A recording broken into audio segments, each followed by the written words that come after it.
Tsukiga Michibiku Isekai Dochu menceritakan tentang seorang pemuda bernama Misumi Makoto di mana dirinya diremehkan dan direndahkan oleh seorang dewi pada isekai akibat wajahnya yang tidak tampan dan terlihat lemah. Namun siapa sangka pada kenyataannya Makoto ini sangatlah overpower, bahkan di masa depan nanti kekuatannya hampir setara dengan dewi yang pernah meremehkannya atau bahkan malah jauh lebih kuat. Namun sebelum menuju ke alur cerita utamanya, mari kita bahas mengenai backstory atau latar belakang dari Misumi Makoto. Kenapa dirinya tuh bisa menjadi karakter overpower? Buat yang lagi nyari situs nonton anime di mana, silahkan cek di deskripsi video ya. Menceritakan tentang siswa SMA bernama Misumi Makoto. Tapi karena nanti di isekai namanya diubah menjadi Kuzunoha, maka kita panggil aja sebagai Kuzunoha biar lebih mudah. Seperti yang bisa dilihat, bahwa Kuzunoha ini tidaklah tampan dan juga tidaklah pintar. Bahkan tetapi meskipun begitu, terdapat seorang wanita cantik bernama Hasegawa Nukumi yang telah jatuh cinta kepada Kuzunoha ini. Bahkan karena saking cintanya, dirinya rela bergabung pada klub panah hanya demi mendapatkan perhatian dari si Kuzunoha. Hingga pada suatu hari, Hasegawa pun memberanikan diri untuk menyatakan cinta kepada lelaki pujaan hatinya. Namun sayang, pernyataan itu langsung segera ditolak oleh Kuzunoha. Lah, emangnya kenapa? Kuzunoha tuh sadar bahwa dirinya tidaklah pantas untuk si Hasegawa. Mengingat Hasegawa tuh sangatlah cantik, sedangkan Kuzunoha ini tidaklah tampan. Tentu dong karena cintanya ditolak, seketika membuat Hasegawa pun langsung menangis dengan sangat kerasnya. Pulang deh mereka. Sesampai di rumah ketika ingin nonton anime, tadi sangka Kuzunoha langsung diteleport ke ruang hampa. Merasa panik karena nggak jadi nonton anime, secara tiba-tiba muncul seorang dewa yang bernama Tsukuyomi-sama. Sedikit gambaran, Tsukuyomi adalah dewa penguasa malam dan merupakan salah satu dari ketiga anak bangsawan pada mitologi Jepang. Tujuan Tsukuyomi-sama datang kemari yakni ingin memberitahu bahwa orang tuanya Kuzunoha itu berasal dari isekai. Lah, kenapa kok pindah ke isekai atau negara Jepang? Secara singkat, berkat kontrak dengan Dewi pada isekai, membuat orang tuanya Kuzunoha diperbolehkan untuk migrasi ke dunia lain atau negara Jepang. Namun sebagai gantinya, pada suatu hari nanti, mereka harus memberikan sesuatu yang berharga menuju ke isekai. Dan orang tuanya Kuzunoha ini akan menyerahkan salah satu dari ketiga anaknya. Dikarenakan Kuzunoha tidak ingin adik atau kakaknya yang dikirim ke isekai, maka lebih baik dirinya aja yang akan pergi ke isekai. Siapa tahu bisa ngeharem sekalian aja. Sebagai salam perpisahan, Kuzunoha juga menitipkan sebuah surat untuk diberikan kepada keluarganya. Dan karena waktunya telah tiba, dirinya pun langsung diteleport secara paksa oleh seorang dewi pada isekai. Sesampai di isekai, Kuzunoha langsung dihadapkan oleh seorang dewi. Namun siapa sangka bukannya disambut, justru dewi ini malah mencaci maki Kuzunoha akibat wajahnya yang tidak tampan. Dan karena si dewi cuma butuh pahlawan berwajah tampan, membuat Kuzunoha akan diteleport ke ujung dunia dan dilarang untuk berinteraksi dengan manusia, biar para manusia tuh tidak tercemar oleh benihnya si Kuzunoha lah. Sebagai ucapan perpisahan, Kuzunoha diberikan kekuatan untuk memahami bahasa semua ras yang ada, kecuali bahasa manusia. Dilempar deh ke ujung dunia. Untungnya ketika dilempar, Tsukuyomi-sama sempat menyelamatkan si Kuzunoha ini. Karena si dewi telah melucuti gelar pahlawan milik Kuzunoha, justru membuat dirinya dapat menjalani hidup secara bebas tanpa suatu tugas. Sebelum Tsukuyomi-sama benar-benar menghilang karena kekuatannya habis, dirinya pun memberikan seluruh kekuatan yang tersisa kepada Kuzunoha. Nah, mengingat orang tuanya juga berasal dari isekai dan juga telah diberi kekuatan oleh Tsukuyomi-sama, tentunya membuat mana dan kekuatan sihir milik Kuzunoha ini sangatlah besar. Hingga tak terasa, 3 hari pun telah berlalu. Karena diteleport ke ujung dunia, membuat Kuzunoha tidak menemukan satu biji manusia di daerah belantara ini. Bahkan tetapi suasana sepi itu langsung berubah ketika terdengar suara seorang wanita yang sedang meminta tolong. Ketika disambut disamperin, terlihat seorang babi atau ras Ord yang sedang dimangsa oleh serigala berkepala dua. Dan daripada gabut nggak tahu mau ngapain tanpa basi-basi lagi, Kuzunoha pun langsung membantai monster serigala dengan 1 kali tendangan. Aja. Tentu dong melihat monster yang kuat tapi terbunuh dengan 1 kali serangan, membuat si babi atau ras Ord pun seketika langsung menjadi kaget, termasuk si Kuzunohanya sendiri. Dikala suasana sudah agak menjadi tenang dan berkat kekuatan yang diberikan oleh Dewi, membuat Kuzunoha dapat berbicara dengan Mbak Babi ini. Mbak Babi ini bernama Emma.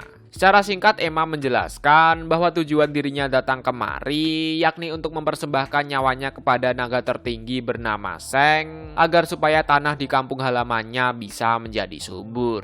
Namun sebelum menjadi persembahan dan sebagai ucapan terima kasih, Emma pun mengajak Kuzunoha pergi ke kampung halamannya untuk beristirahat, mengingat Kuzunoha juga belum makan selama 3 hari lamanya. Sesampai di rumah, melihat Emma yang bisa menggunakan sihir, Kuzunoha pun langsung bertanya tentang bagaimana cara untuk menggunakannya. Dan dengan senang hati, Emma pun akan mengajari sihir untuk para pemula yang bernama Brit. Meskipun kebanyakan orang menguasai sihir Brit atau sihir api itu butuh waktu yang lumayan lama, akan tetapi Kuzunoha dapat menguasai sihir ini hanya dengan 1 kali percobaan. Bahkan di percobaan pertamanya, sihir yang dihasilkan pun juga lumayan besar. Namun anehnya ketika Emma mengecek statistik menggunakan gulungan, Kuzunoha ini ternyata baru level 1 aja. Wah, apakah sistemnya ngebug?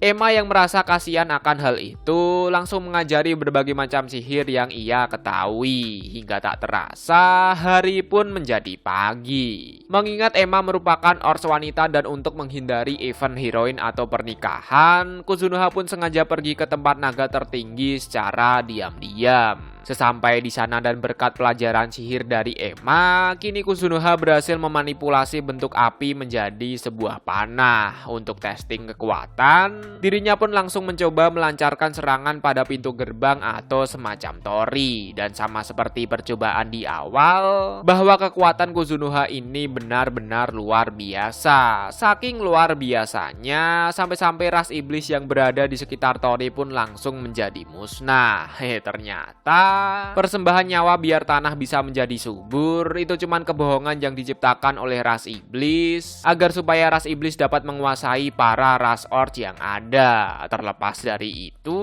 dikarenakan Kuzunoha telah membuat ledakan pada daerah milik naga tertinggi, membuat sang naga tertinggi pun kini menjadi marah besar. Terjadi pertempuran sengit antara Kuzunoha melawan naga tertinggi yang bernama Seng. Namun dikarenakan Kuzunoha merupakan karakter overpower meski wajahnya pas-pasan, seketika membuat Seng pun langsung ketar-ketir akibat ketakutan. Karena Seng kalah jika baku hantam menggunakan kekuatan fisik, dirinya pun langsung melancarkan serangan genjutsu atau ilusi kepada Kuzunoha agar supaya Kuzunoha dapat terjebak ke dalam mimpi yang paling indah. Dan mimpi itu yakni pertemuan kembali dengan Hasegawa selaku wanita yang pernah ditolak oleh Kuzunoha. Anehnya dalam genjutsu, Hasegawa ini terlihat sangatlah ceria, padahal dahulu kala tuh Hasegawa pernah dibuat menangis. Kuzunoha yang sadar bahwa semua ini hanyalah ilusi semata dan berkat kai yang diberikan oleh suku Yomi-sama membuat dirinya pun dapat melepaskan genjutsu dengan sangat mudahnya. Tambahan info, selain kekuatan kai yang sangat kuat, teknik ini juga tidak membutuhkan mana ketika digunakan, dan karena nggak pakai mana, maka dirinya tidak dapat terdeteksi oleh musuh atau seorang lawan.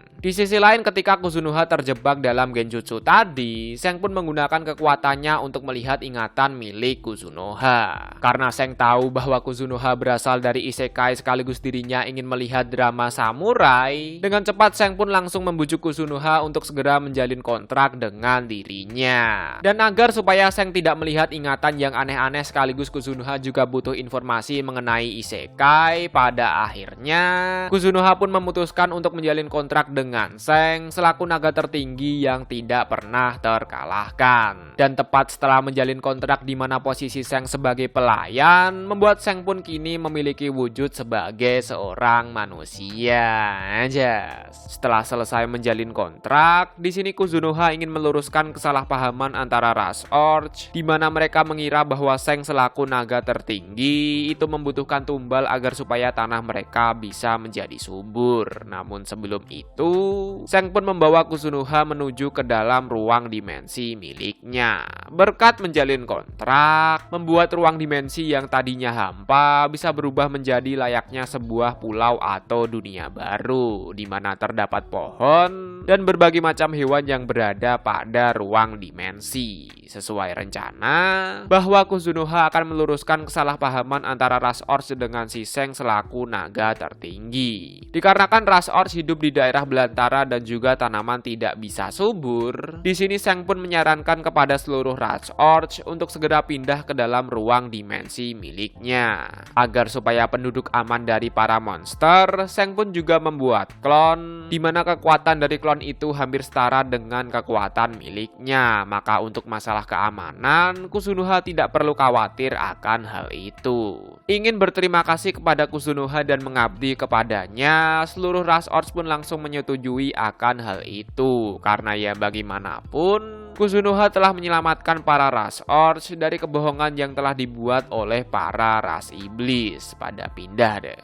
Ras Orc yang sangat antusias dan biar bisa berguna bagi tuan mereka, langsung segera memulai berbagai macam kegiatan seperti memetik buah, membuat rumah, membangun istana untuk Kuzunoha, dan lain sebagainya. Akibat terlalu antusias bekerja, membuat tangan dari salah satu ras Orc pun menjadi terluka. Daripada gabut nggak tahu mau ngapain, Kuzunoha pun langsung segera menyembuhkan tangan ras Orc, sembari membantunya untuk menebang pohon yang sulit untuk ditebang. Namun karena Kuzunoha merupakan karakter overpower dan memiliki kekuatan Kai, membuat dirinya pun dapat menebang pohon bermodalkan pisau yang berasal dari ras Orc. Anehnya meskipun overpower, akan tetapi Kuzunoha ini tidak bisa menyembuhkan luka pada tubuhnya sendiri, jadi cuma bisa nyembuhin orang lain lah. Tepat ketika tangan milik Kuzunoha terluka, Seng pun datang sambil membawa seseorang dari ras Elder Dwarf. Perlu diingat bahwa ras Elder Dwarf itu berbeda dengan ras Dwarf biasa, di mana ras Elder Dwarf dapat menciptakan senjata kuno yang tergolong sangatlah overpower. Mengira bahwa Seng membawa Elder Dwarf dengan kekerasan, tapi tak disangka justru Seng malah menyelamatkan ras Elder Dwarf dari serangan suatu monster.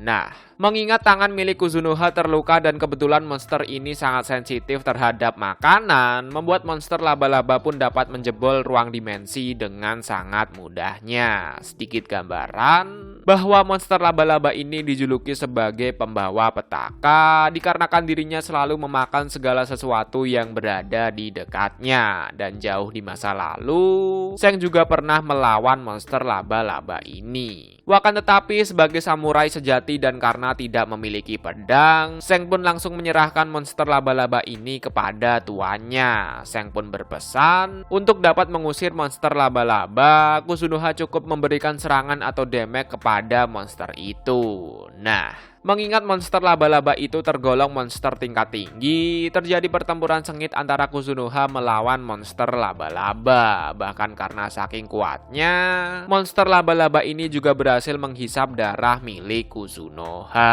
Tentu dong, karena darahnya dihisap tanpa seizinnya, seketika membuat Kuzunoha pun langsung menjadi marah. Dan tanpa basi-basi lagi karena udah emosi, Kuzunoha pun langsung segera mengeluarkan kekuatan yang sebenarnya. Wayalah. Namun sayang meskipun udah pakai seluruh kekuatan, regenerasi dari monster laba-laba itu tidak bisa dinalar. Bahkan dalam beberapa detik aja, monster laba-laba ini sudah selesai menyembuhkan seluruh luka pada tubuhnya. Dan karena sudah kehabisan mana, membuat Kuzunoha pun pada akhirnya terjatuh pingsan. Anehnya ketika monster laba-laba menghampiri Kuzunoha bukannya dimakan, justru monster laba-laba ini malah jadi jatuh cinta kepada dirinya. Dan agar supaya masalah cepat terselesaikan, di sini Seng pun menyarankan kepada monster laba-laba agar supaya dirinya menjalin kontrak dengan Kuzunoha. Lah, emangnya kenapa? Jika monster laba-laba menjalin kontrak, maka dirinya dapat mengambil wujud seorang manusia. Dan karena udah jatuh cinta ditambah punya wujud manusia, maka secara otomatis monster laba-laba ini bisa sama Kuzunoha di masa yang akan datang. Wayalah.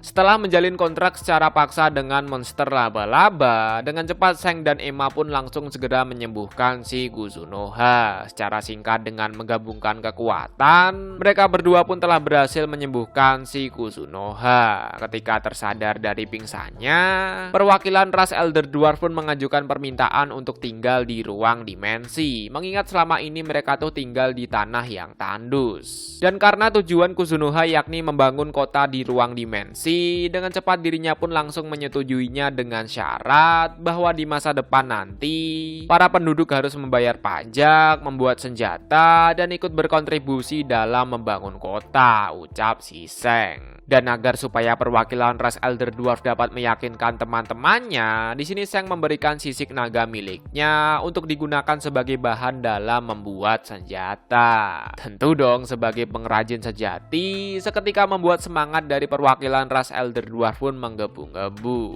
Setelah perwakilan ras Elder Dwarf pergi dan agar supaya mudah dipanggil, monster laba-laba dan Seng pun meminta Kuzunoha untuk memberikan nama baru bagi mereka. Secara singkat setelah berpikir sejenak, Kuzunoha pun memberikan nama Tomoe untuk si Seng dan nama Mio untuk si monster laba-laba. Tepat setelah diberikan nama, Mio dan Tomoe pun langsung segera memanggil para pasukan atau para pengikutnya. Mengingat Tomoe itu selaku naga tertinggi, sedangkan Mio itu merupakan monster laba-laba tertinggi. Tak lupa juga, terdapat para ras Elder Dwarf yang ingin bergabung menjadi penduduk ruang dimensi. Namun sebelum bergabung dan menjadi pengikutnya, tertua ras Elder Dwarf pun bertanya apakah Kuzunoha merupakan orang yang diutus atau diberi tugas oleh sang dewi. Mengingat Kuzunoha tuh OP-nya nggak bisa dinalar. Mendengar nama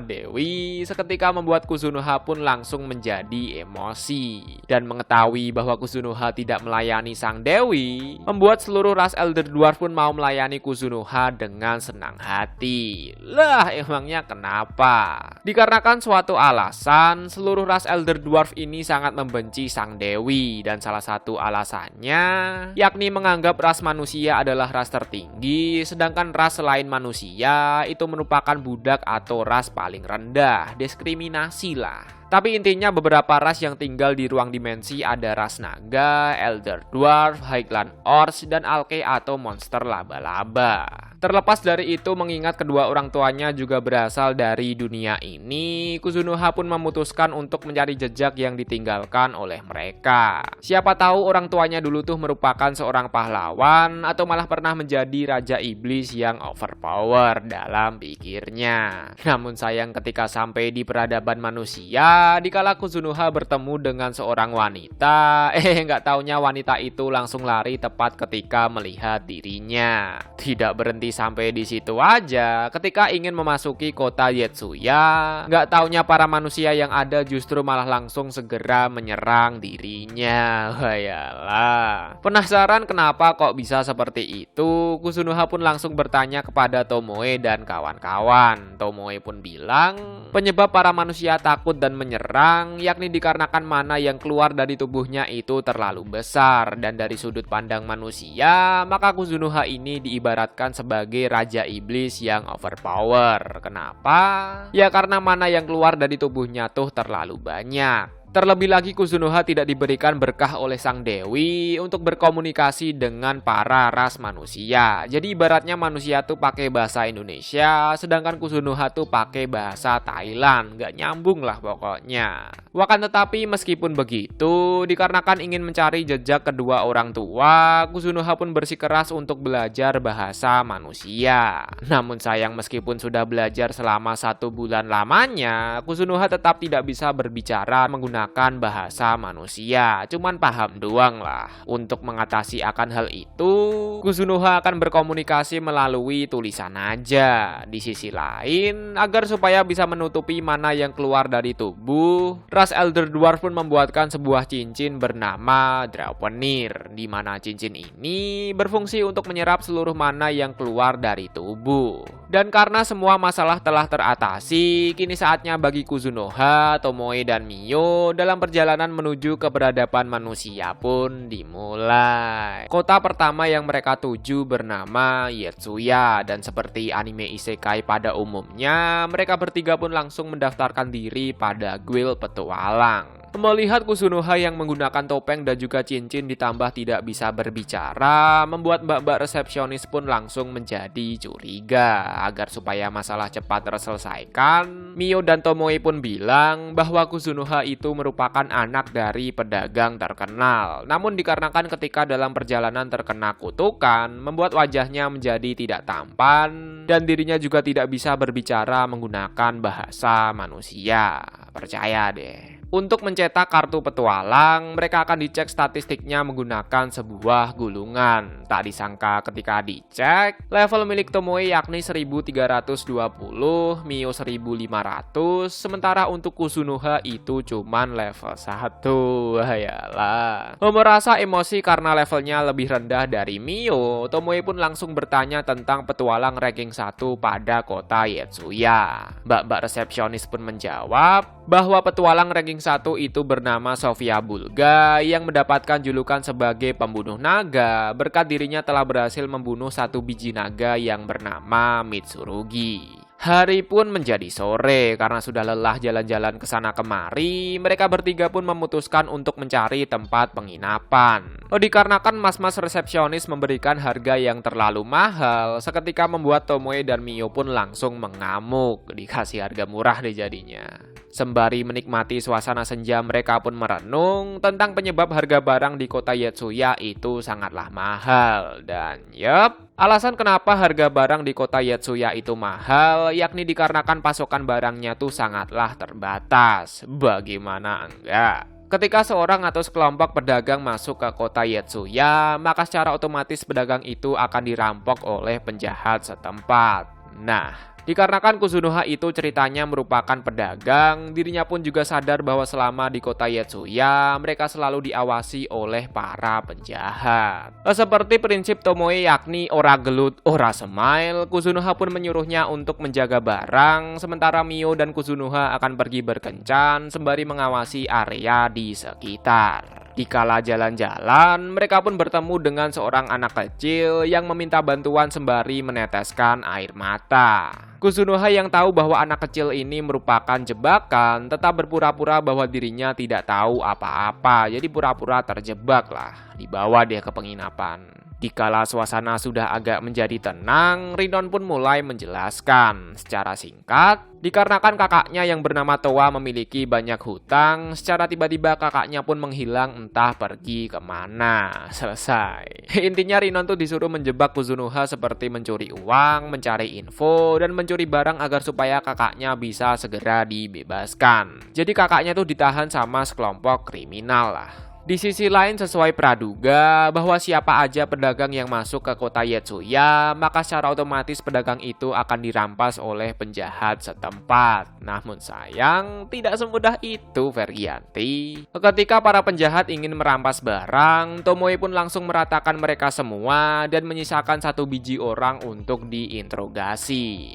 Dan benar aja setelah cek and recheck bahwa para penjahat ini masih satu komplotan dengan orang yang menyuruh si Rinon. Ketika Rinon ngasih foto kakaknya yang telah menghilang, tak disangka bahwa kakaknya itu mirip dengan Hasegawa selaku wanita yang pernah Kuzunoha tolak. Wayalah. Merasa bersalah karena pernah membuat Hasegawa menangis, Kuzunoha pun langsung menyuruh Mio dan Tomoe untuk segera mencarinya. Meskipun jadi isekai Towa itu bukan Hasegawa, cuman kebetulan wajahnya mirip aja lah. Pada awalnya Mio langsung menolak akan permintaan itu, namun dikarenakan Kuzunoha memohon dengan ekspresi marah, pada akhirnya Mio dan Tomoe pun langsung segera berangkat untuk mencari si Towa.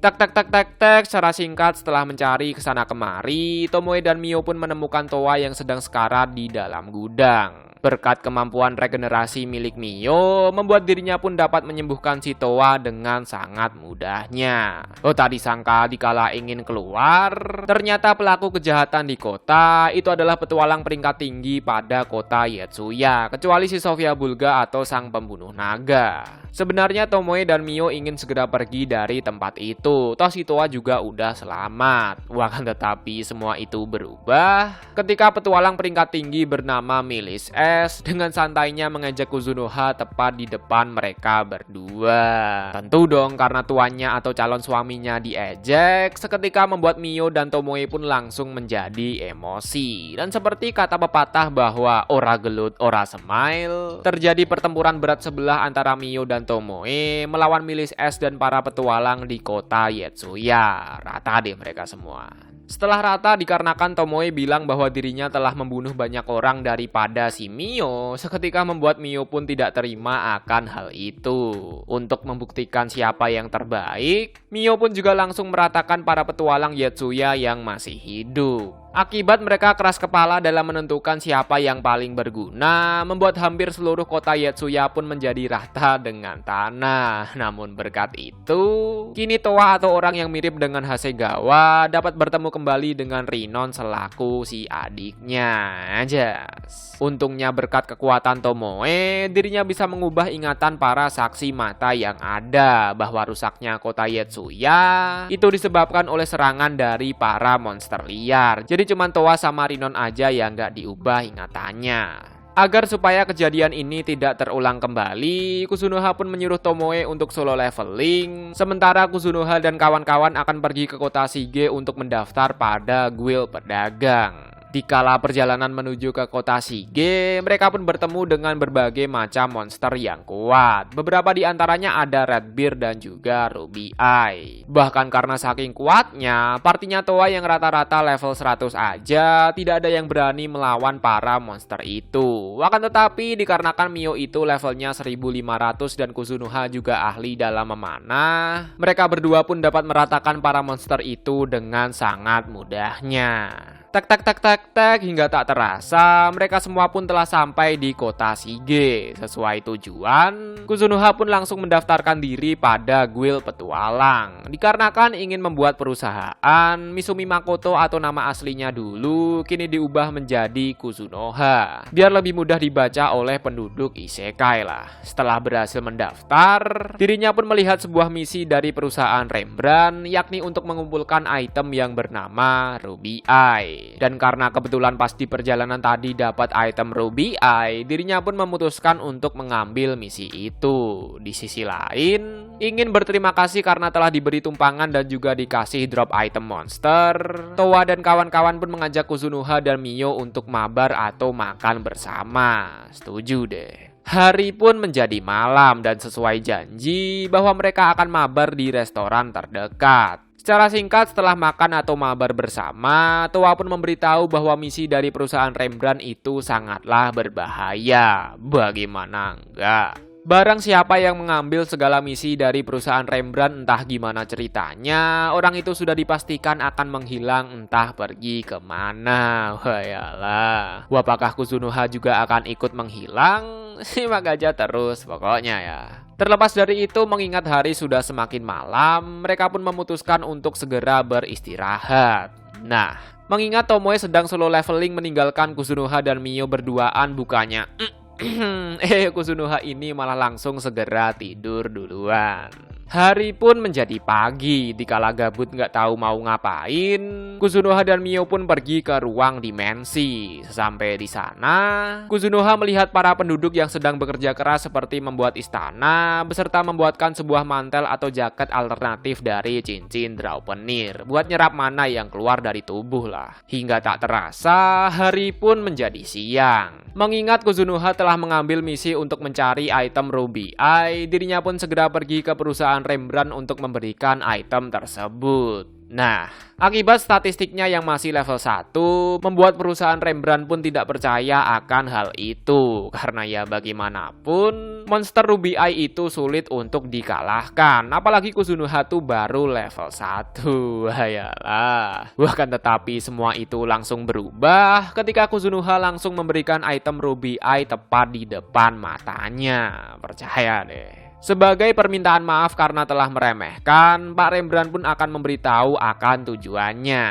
Jadi keluarganya Pak Rembrandt itu ceritanya terkena sebuah kutukan, dan untuk menghilangkan kutukan itu dibutuhkan sebuah bunga langka yang bernama ambrosia. Namun dikarenakan bunga itu sulit untuk didapatkan, maka alternatifnya adalah item Ruby Eye. Kenapa? Karena monster Ruby Eye itu pemakan bunga ambrosia. Dikarenakan Kuzunoha telah memiliki beberapa biji Ruby Eye, maka tinggal mencari seorang alkemis yang dapat membuat obat itu. Kebetulan pada party milik Towa, terdapat seorang alkemis hebat yang bernama Hazal. Maka dari itu, Kuzunoha pun menyarankan Pak Rembrandt untuk menyewa si Hazal saja. Tentu dong, mendengar keluarganya yang sebentar lagi bisa segera selamat, Pak Rembrandt pun langsung merekrutnya dengan senang hati. Di sisi lain, sambil menunggu hari esok, Kuzunoha pun pergi ke guild pedagang untuk mendaftarkan perusahaannya.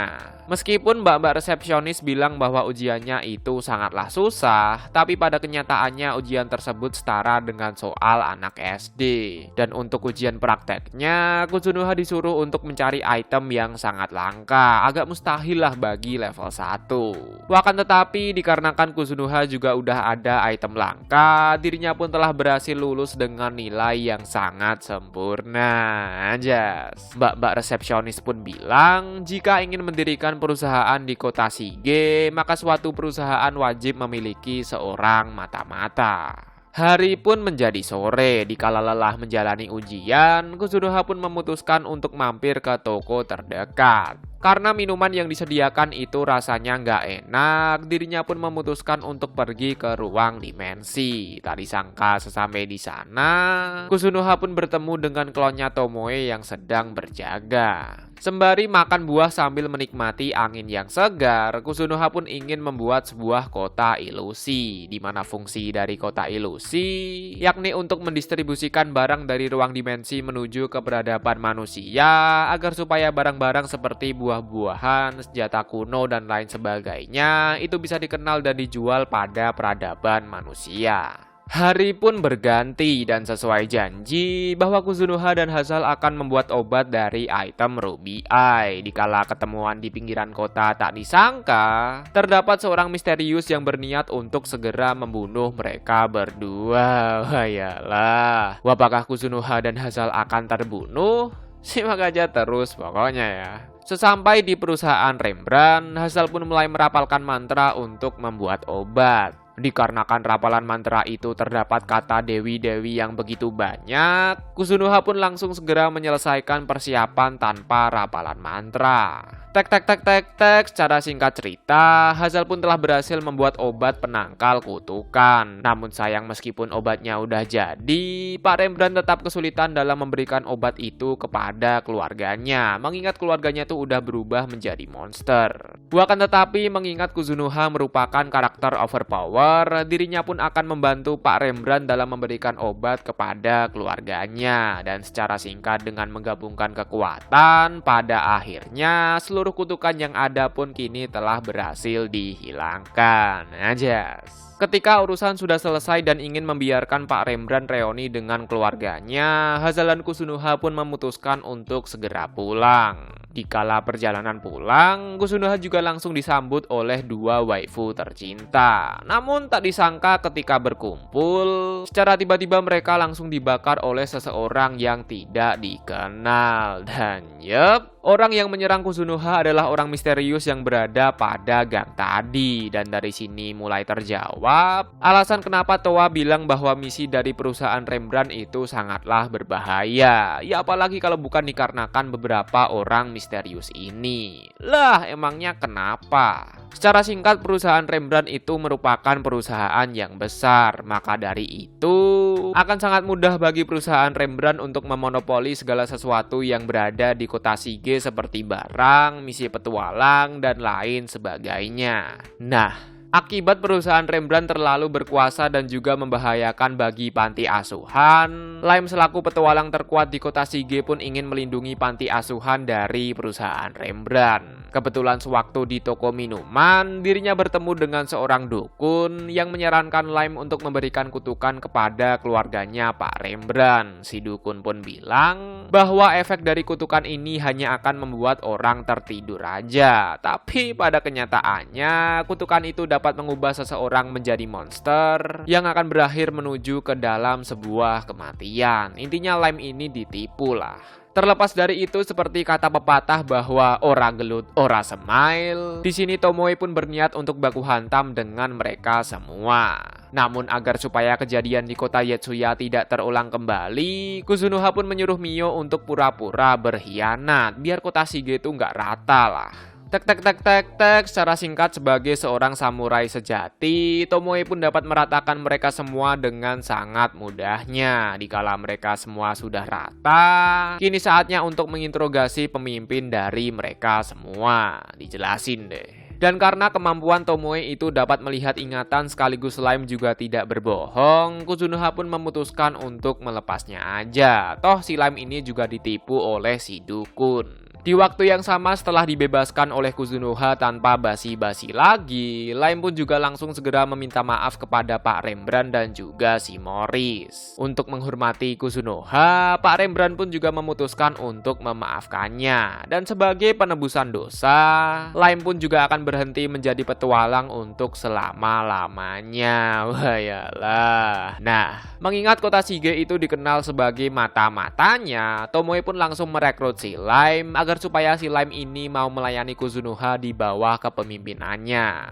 Karena Tomoe juga berjanji akan melindungi panti asuhan, maka dengan senang hati Lime pun juga langsung menerima akan tawaran itu. Hari pun menjadi sore. Tomoe yang sadar bahwa ada sesuatu hal yang gak beres, langsung segera pergi menuju ke perusahaan Rembrandt. Dan pada kenyataannya perusahaan Rembrandt itu suka memonopoli segala sesuatu yang ada di kota Sige. Dan alasan kenapa si dukun mengutuk keluarganya, yakni si dukun ini merupakan salah satu korban dari perusahaan Rembrandt. Jadi bisa dibilang perusahaan Rembrandt tuh nggak sepenuhnya baik, tapi nggak juga sepenuhnya jahat lah. Apakah Kuzunoha akan dikhianati oleh Pak Rembrandt di masa yang akan datang? Jawaban itu akan kalian temukan pada part kedua nanti, di mana pada part kedua Kuzunoha akan bertempur melawan Sofia Bulga yang memiliki gelar sebagai sang pembunuh naga. Meskipun overpower, akan tetapi Kuzunoha tetap kesulitan dalam melawan si Sofia Bulga ini. Wayalah. Sambil menunggu part kedua dibikin, kalian bisa nonton seluruh alur cerita anime Maugakui no Futeki Gousa, di mana MC atau karakter utamanya juga memiliki kekuatan di luar nalar manusia. Ya kurang lebih kayak Kuzunoha lah. Dan mungkin itu aja pembahasan mengenai seluruh alur cerita anime Sugika Michibiku Isekai Dochu, atau kalau disingkat adalah Tsukimichi. Bagi kalian yang ingin melihat pembahasannya dalam bentuk tulisan, bisa lihat di forum Nafas Kuda, link sudah saya taruh di deskripsi. Dari saya itu aja, sampai bertemu di kesempatan selanjutnya. Stay growth and keep calm. Akhir kata, sampai jumpa.